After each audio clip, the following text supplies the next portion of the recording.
Vote বড় বালাই, জানেন তো।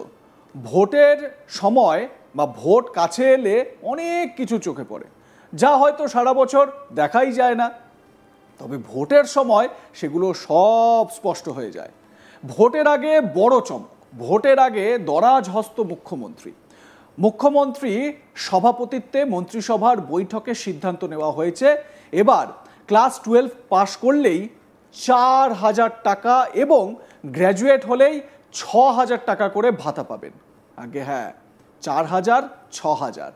আর যদি আইটিআই এর ডিগ্রি থাকে, আইটিআই এর ডিগ্রি যদি থাকে কিংবা ডিপ্লোমা পাশ করে থাকে, তারাও মাসে টাকা পাবে।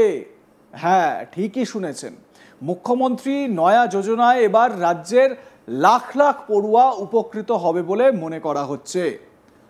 প্রথমেই বলে রাখি, এই যে যোজনার কথা বলা হচ্ছে সেটা কিন্তু আমাদের রাজ্যের নয়, পাশের রাজ্য বিহারের। বুঝতেই পেরেছেন, সামনেই বিহারে বিধানসভা ভোট, আর তার আগে যুব সমাজের ভোট পেতে মোক্ষম চাল চেলে দিয়েছেন মুখ্যমন্ত্রী নীতিশ কুমার। জানা গিয়েছে গত মঙ্গলবার মুখ্যমন্ত্রী নীতিশ কুমারের সভাপতিত্বে বিহার মন্ত্রিসভার একটি বৈঠক হয়, আর সেই বৈঠকে সিদ্ধান্ত নেওয়া হয়েছে যে মুখ্যমন্ত্রীর প্রতিজ্ঞা যোজনার আওতায় রাজ্যের আর্থিকভাবে পিছিয়ে পড়া তরুণ প্রজন্মের জন্য আর্থিক সাহায্য করা হবে। মূলত রাজ্যের সম্ভাবনাময় তরুণদের ইন্টার্নশিপ করার জন্য এই টাকা দেওয়া হবে। কারা এই টাকা পাবে, কত টাকা পাবে, সে বিষয়ে এবারে আপনাদের জানাবো। 18 থেকে 24 বছরের মধ্যে যাদের বয়স, তারাই কেবল এই অনুদান পাবে। জানা গেছে ক্লাস 12 পাশ করা পড়ুয়াদের প্রত্যেক মাসে 4,000 টাকা করে দেওয়া হবে। কেউ যদি কারিগরি প্রশিক্ষণ মানে আইটিআই ডিপ্লোমা করে থাকে, তারা প্রত্যেক মাসে 5,000 টাকা করে ভাতা পাবে। আর যারা গ্র্যাজুয়েট, তারা প্রতি মাসে 6,000 টাকা করে এই ভাতা পাবে বলে ঠিক হয়েছে। মুখ্যমন্ত্রীর দৃঢ় প্রতিজ্ঞা কিন্তু, আর ভোটের আগে এই প্রতিজ্ঞার যে তেজ, সেই তেজ যেন আরও বেড়ে গিয়েছে। নীতিশ কুমারের সরকার জানিয়েছে 3 থেকে 12 মাস পর্যন্ত ইন্টার্নশিপের মেয়াদ হবে। যতদিন চলবে ততদিন এই অনুদান মিলবে। এই আর্থিক অনুদান পড়ুয়াদের ব্যাংক অ্যাকাউন্টে সরাসরি পৌঁছে যাবে। এই প্রকল্প সরকারের মোট খরচের দিকটাও ভেবেচিন্তে করা হয়েছে। তো কত টাকা খরচ হচ্ছে সরকারি কোষাগার থেকে শুনবেন, 686 কোটি টাকা খরচ হচ্ছে এই প্রকল্পের জন্য। বিহারের মুখ্যমন্ত্রী নীতিশ কুমার সোশ্যাল মিডিয়ায় পোস্টে বলেছেন, আমি আনন্দের সঙ্গে জানাচ্ছি যে মুখ্যমন্ত্রী প্রতিজ্ঞা যোজনার আওতায় যুব সমাজের অগ্রগতির জন্য তহবিল অনুমোদন করা হচ্ছে। ক্লাস 12 পাশ করা পড়ুয়াদের প্রত্যেককে মাসে 4,000 টাকা করে দেওয়া হবে।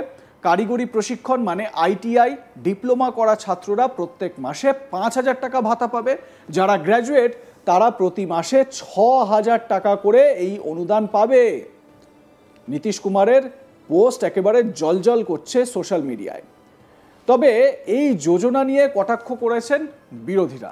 তাদের দাবি, এক্ষেত্রে রাজ্যে বিনিয়োগ নেই, শিল্প নেই, আর তাই কাজের সন্ধানে তাদের বাধ্য হয়ে ভিন রাজ্যে পাড়ি দিতে হচ্ছে।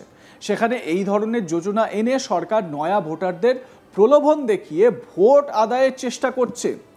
এবারে দেখুন, যে শাসক দলে বসে রয়েছে, মানে যে সরকার শাসকের সরকার, যেমন ধরুন আমাদের রাজ্যে মানে পশ্চিমবঙ্গে তৃণমূল কংগ্রেস হচ্ছে শাসক দল, তৃণমূল কংগ্রেস সরকারে রয়েছে, ঠিক সেই রকম বিহারে নীতিশ কুমারের জেডিইউ এবং বিজেপির জোট সরকার সেখানে রয়েছে। এবারে সেই সরকার তো চাইবেই যে আবারও কুর্সি ধরে রাখতে, মানে মুখ্যমন্ত্রী নীতিশ কুমার তো চাইবেই আবারও তিনি কুর্সি দখল করে রাখবেন, কুর্সি ধরে রাখবেন, এবং তারপর তিনি আবারও মুখ্যমন্ত্রী হবেন, এরকম একটা স্বপ্ন তো নিশ্চয়ই আছে। এবং সেটা করার জন্য ক্ষমতা যখন তার কাছে আছে, তাহলে তিনি কেন কসুর করবেন না বলুন তো? এবং সেই চেষ্টা তো তাকে করতেই হবে। ঠিক যেরকম আমাদের রাজ্যে মানে পশ্চিমবঙ্গে মুখ্যমন্ত্রী মমতা বন্দ্যোপাধ্যায়, তিনি ভোটের আগে, মনে করে দেখুন 21-এর ভোটের আগে লক্ষ্মীর ভাণ্ডারের ঘোষণা করেছিলেন, আর তারপরই তার ভোটে জয় একেবারে নিশ্চিত হয়ে যায়, তাই না? তো এই রকম বিভিন্ন রকম সমাজ সুরক্ষামূলক প্রকল্প, হাতে নগদ টাকা তুলে দেওয়া, ব্যাংক অ্যাকাউন্টে নগদ টাকা ট্রান্সফার করে দেওয়ার মতন যে সমস্ত প্রকল্পগুলো রয়েছে, একেবারে হাতে গরম যে প্রকল্পগুলো, সেগুলো যদি বাস্তবায়িত করা যায় তাহলেই তো কেল্লা ফতে ভোটে, তাই না? নীতিশ কুমারও কিন্তু ঠিক একই রকম একটা প্রয়াস চালিয়ে যাচ্ছেন।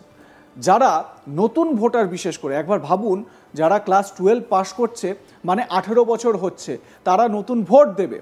এবারে তারা যে ভোট দেবে, তারা যখনই দেখবে যে মুখ্যমন্ত্রী এত কিছু দিচ্ছেন, তাহলে ভোটটা কোথায় যাবে ভাবতে পারছেন? দেখতে থাকুন আজ তাক বাংলা, সাবস্ক্রাইব করুন আমাদের ইউটিউব চ্যানেলটি।